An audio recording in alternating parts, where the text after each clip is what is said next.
আমি আমি আপনাদের সামনে নিয়ে এসেছি নতুন একটি ভিডিও। দেখুন এই ভিডিওতে কী বলা হচ্ছে। ডিসেম্বর থেকে আরও 5 লক্ষ মহিলা পাবেন লক্ষ্মীর ভাণ্ডারের সুবিধা। বিধানসভায় জানালেন রাজ্যের মন্ত্রী শশী।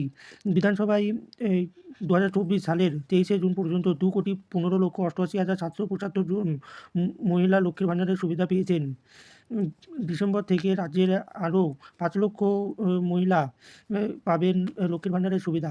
শুক্রবার বিধানসভায় জানিয়ে দিলেন রাজ্যের নারী ও শিশু কল্যাণ মন্ত্রী শশী তারপর পাথর প্রতিমার তৃণমূল বিধায়ক সমীর জানার প্রশ্নের জবাবে তিনি জানিয়েছেন, চলতি বছরের জুন মাস পর্যন্ত রাজ্যে কতজন মহিলা লক্ষ্মীর ভাণ্ডারের প্রকল্পের সুবিধা পেয়েছেন, এই সুবিধা দিতে রাজ্য সরকার কত খরচ হয়েছে তা জানিয়েছেন মন্ত্রী।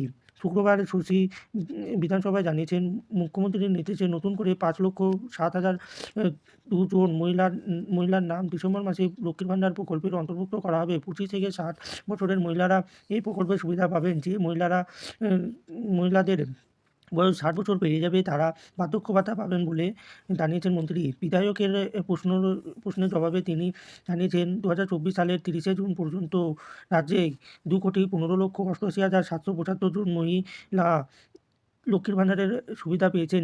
এই মহিলাদের অনুদান দিতে রাজ্য সরকারের খরচ হয়েছে 13,523,88 কোটি টাকা।